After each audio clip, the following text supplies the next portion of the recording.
Good morning. Our topic is all about parentheses, multiplication, division, addition, subtraction, or PMDAS. It is also called GMDAS, or grouping, multiplication, division, addition, subtraction. PMDAS or GMDAS rules. Rule number 1. Perform the operations within each pair of grouping symbols. What are those grouping symbols?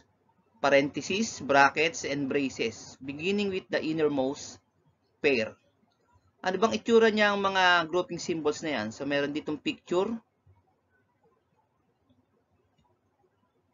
Ito yung tinatawag na parentheses or tinatawag ding round bracket. Nasa may pulang background. Ito ang parentheses.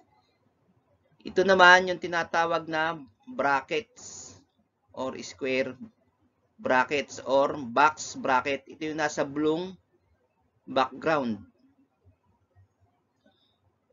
Ito naman yung tinatawag na braces or it is also called curly brackets. Ito naman yung tinatawag na angle brackets or chevrons.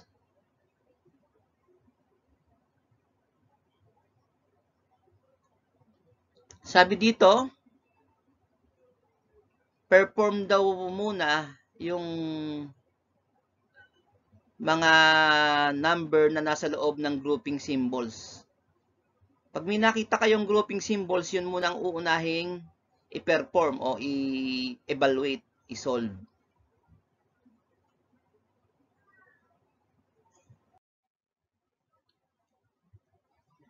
Example number 1.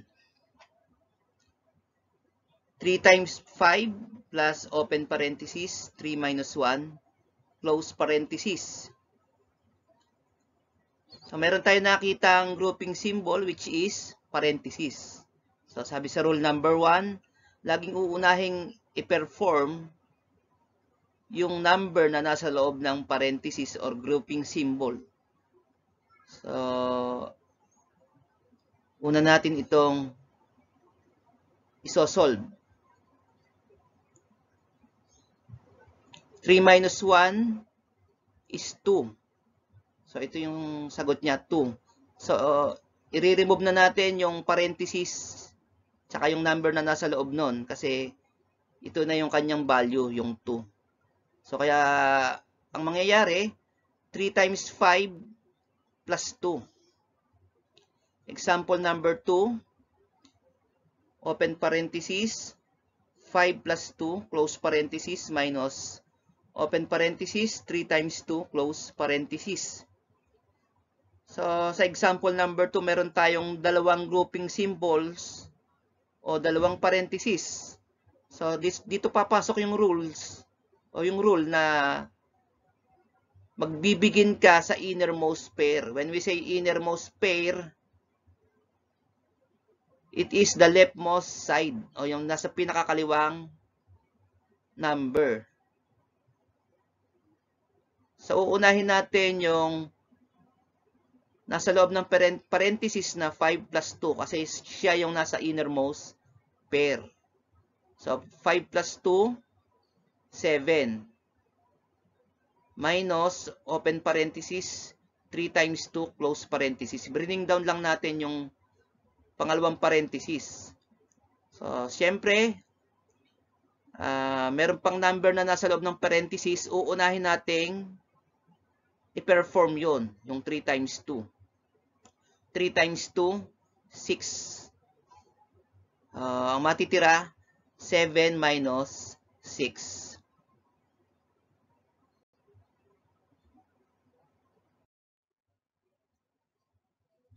Rule number 2. Perform multiplication and division as they occur from left to right. So, pag wala kang nakitang parenthesis, ang susunod mong gagawin o i-evaluate ay yung multiplication tsaka division, depende kung alin yung nasa kaliwa o left to right. So example number 1, tutuloy lang natin yung example number 1 na nasa parenthesis kanina. So 3 times 5 plus 2.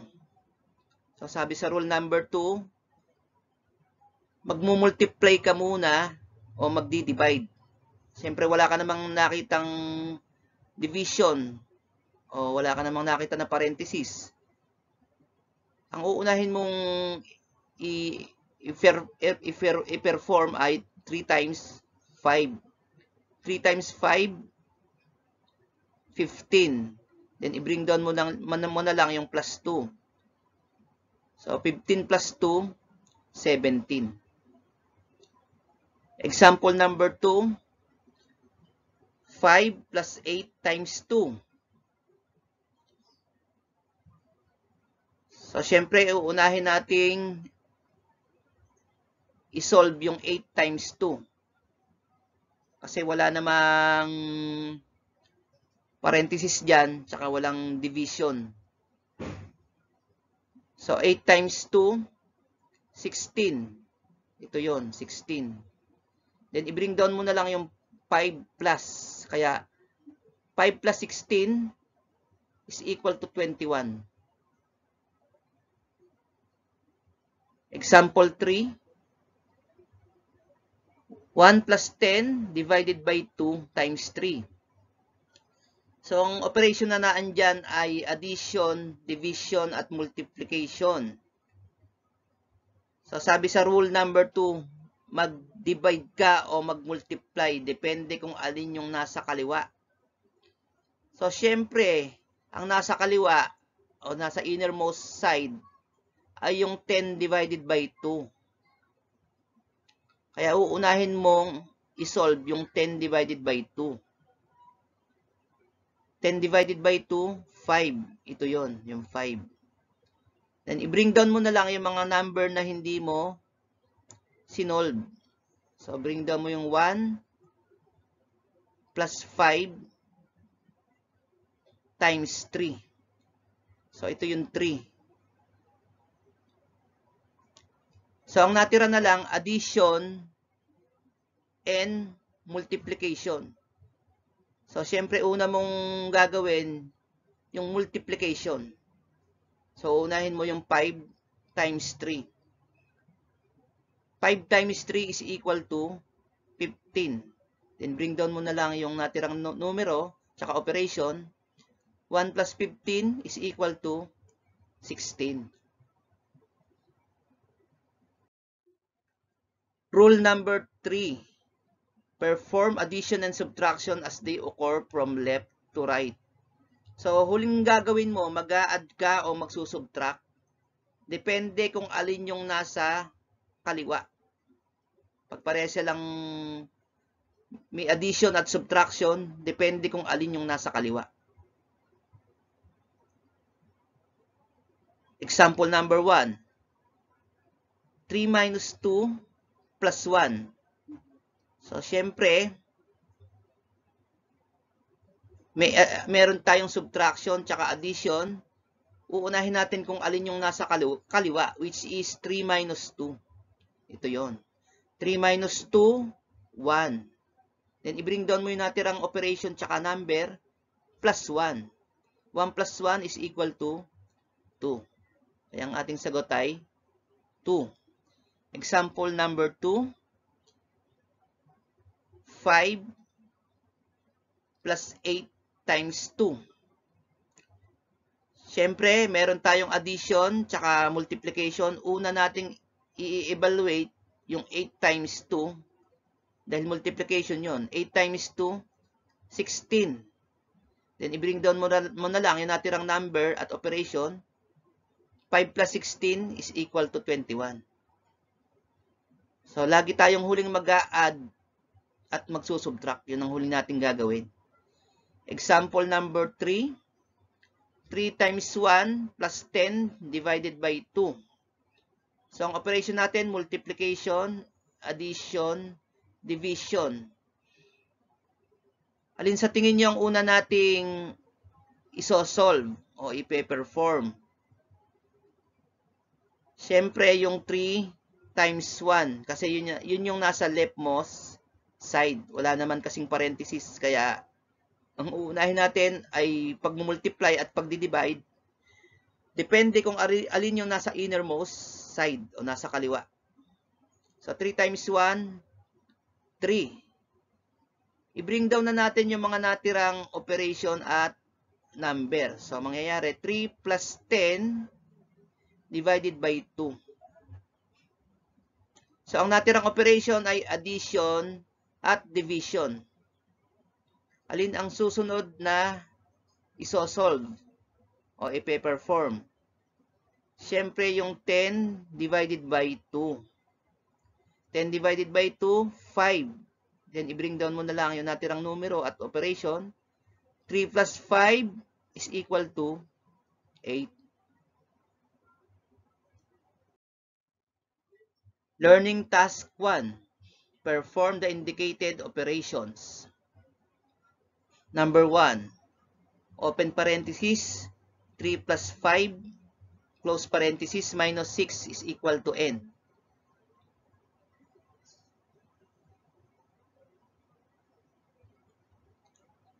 Siyempre, uunahin nating i-perform yung nasa loob ng parenthesis, which is 3 plus 5 is equal to 8. Then, bring down mo na lang yung natirang number at operation. 8 minus 6 is equal to 2. Number 2. 5, open parenthesis, 3 plus 4, close parenthesis, is equal to 4. Is equal to n. So, meron tayong nakitang grouping symbol. Uunahin natin yon.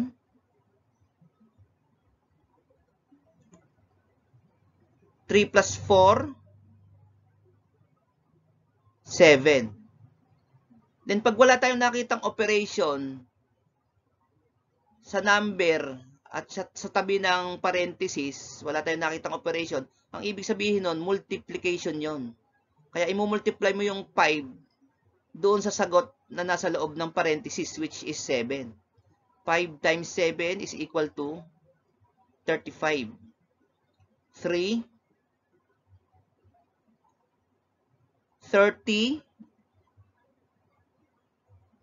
divided by 5 plus 8 is equal to n. Siyempre, uunahin nating isolve yung 30 divided by 5. 30 divided by 5, 6 plus 8 is equal to 14. Number 4, open parenthesis, 15 minus 4, close parenthesis, plus open parenthesis, 4 plus 8, close parenthesis, is equal to n. So, meron tayong dalawang grouping symbols. So, syempre, uunahin natin kung alin yung nasa leftmost side or innermost side o pair. 15 minus 4, 11. Plus, open parenthesis, 4 plus 8, close parenthesis.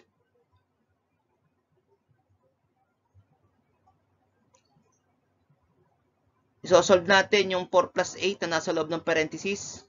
4 plus 8, 12. Kaya magiging 11 plus 12 is equal to 23. Number 5,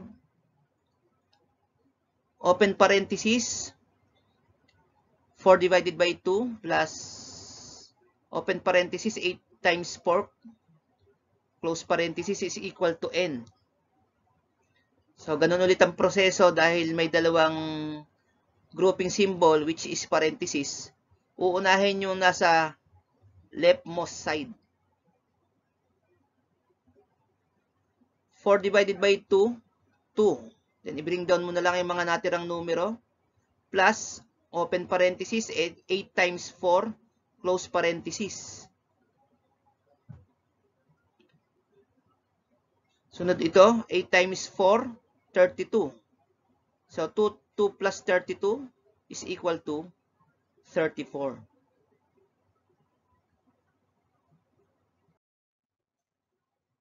Learning task 2. Perform the indicated operations to solve the following. 15 minus 4 plus 18 divided by 6 times 2. So, wala tayong nakitang parenthesis. So, ang naan dyan, subtraction, addition, division, multiplication. Alin kaya ang una natin gagawin? So, syempre, una natin gagawin, yung pagdi-divide, 18 divided by 6. Although may multiplication din dyan, pero ang nasa kaliwa kasi ay yung division. Kaya 18 divided by 6 ay 3. So, yung mga natirang numero, 15 minus 4 plus 3, yung 3 yun yung 18 divided by 6, 3 times 2.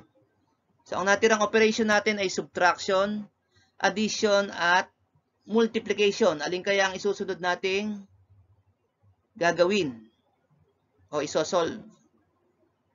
Siyempre, sunod ang pagmumultiply. Yung 3 times 2. Kasi lagi kang huling mag-a-add o magsusubtract. So, ang matitira na lang ay 15 minus 4 plus 6. So, ang natirang operation ay subtraction at addition. Alin ang sunod na gagawin?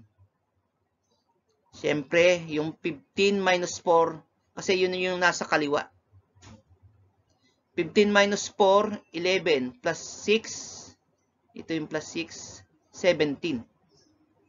Number 2, 4 times 4 minus 6 plus 12. So, wala na namang parenthesis. Ang naandyang operation ay multiplication, subtraction, at addition. Alin kaya ang uunahin? Siyempre, una ang pagmumultiply. 4 times 8, 32. Isulat mo na lang yung mga natirang number at operation. Minus 6 plus 12. So, ang natirang operation ay subtraction at addition. Alin ang susunod na ipe-perform? Siyempre, yung 32 minus 6. Kasi yun yung nasa kaliwa. 32 minus 6, 26 plus 12 is equal to 38. Number 3, 30 minus 15 divided by 3 plus 9. So, walang parenthesis. Ang naandyang operations ay subtraction, division, at addition. Siyempre, una kang magdi-divide. 15 divided by 3, 5. Ito yon. Then, isulat mo yung mga natirang numero at operations. Magiging 30 minus 5 plus 9. So, ang natirang operations ay subtraction at addition. Alin ang sunod na gagawin? Siyempre, yung 30 minus 5 kasi siya yung nasa kaliwa. 30 minus 5, 25 plus 9 is equal to 34. Number 4, 8 times 2 divided by 4 minus 3 plus 7. So, wala na namang parenthesis. Ang nandiyan operation ay multiplication, division, subtraction, addition. Alin kaya ang uunahin? Siyempre, una yung 8 times 2. Although may division dyan, kasi siya yung nasa kaliwa. 8 times 2, 16. Divided by 4 minus 3 plus 7. So, ang natira ay division, subtraction, at addition. Alin ang sunod? Siyempre, yung 16 divided by 4. Kasi lagi kang huling mag-a-add o magsusubtract. 16 divided by 4 is 4.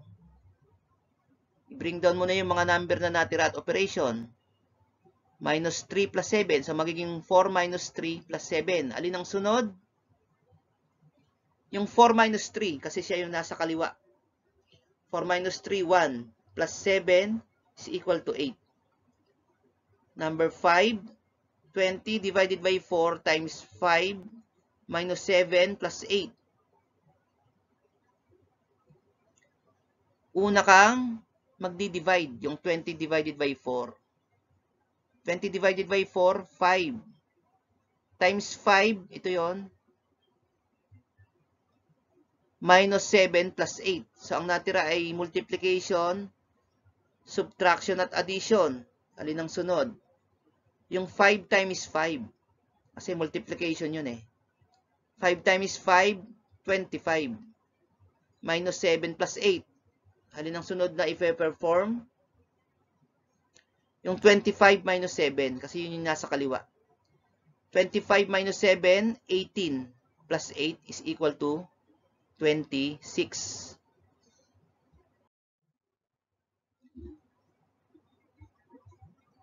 Learning task 3.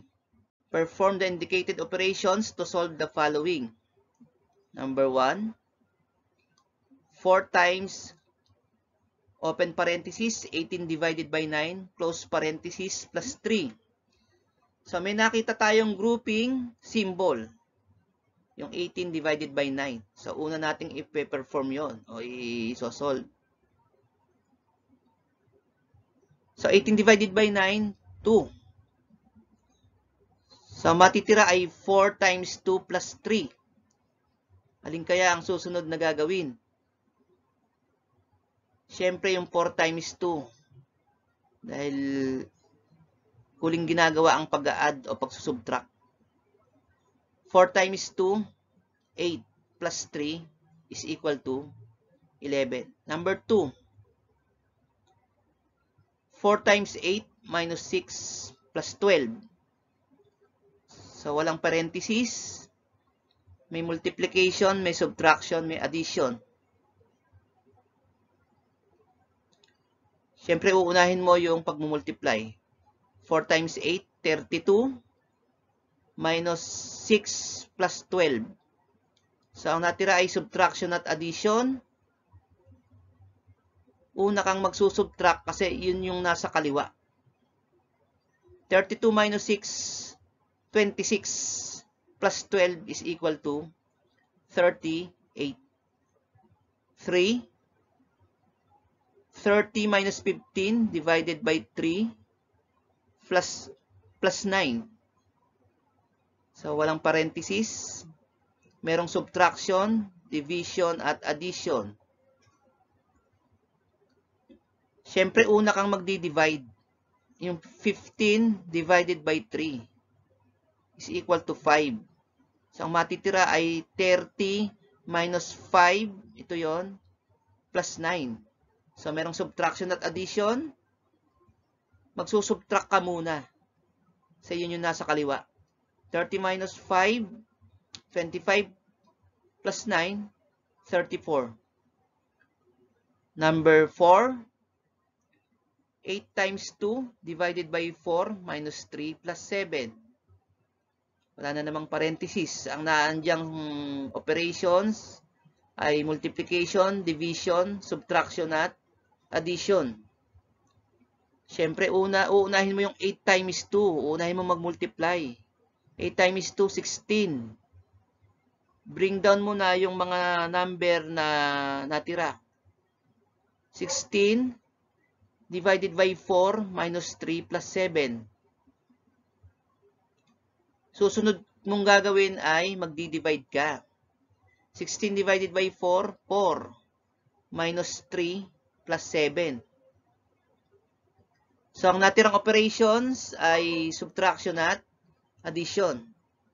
Siyempre, una kang magsusubtract dahil yun yung nasa kaliwa. 4 minus 3, 1. Plus 7 is equal to 8. Last number, number 5, 20 divided by 4 times 5 minus 7 plus 8. So, walang parenthesis. Meron tayong operations na division, multiplication, subtraction, at addition. Una kang magdi-divide. Although meron tayong multiplication kasi siya yung nasa kaliwa. 20 divided by 4 is 5. Times 5. Ito yung 5 na yon. Minus 7 plus 8. Sunod ang pagmumultiply. Dahil laging huling nagsusubtract o nag-a-add. 5 times 5, 25. Minus 7 plus 8. So, subtraction at addition, alin ang isusunod? Magsusubtract ka muna. Yung 25 minus 7. Kasi siya yung nasa kaliwa. Although may addition, pero siya yung nasa kaliwa, siya yung uunahin mong isolve. 25 minus 7 is 18, plus 8 is equal to 26.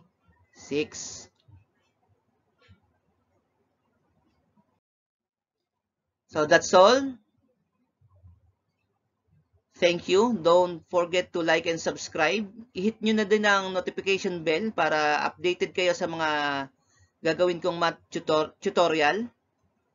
Bye for now and God bless po.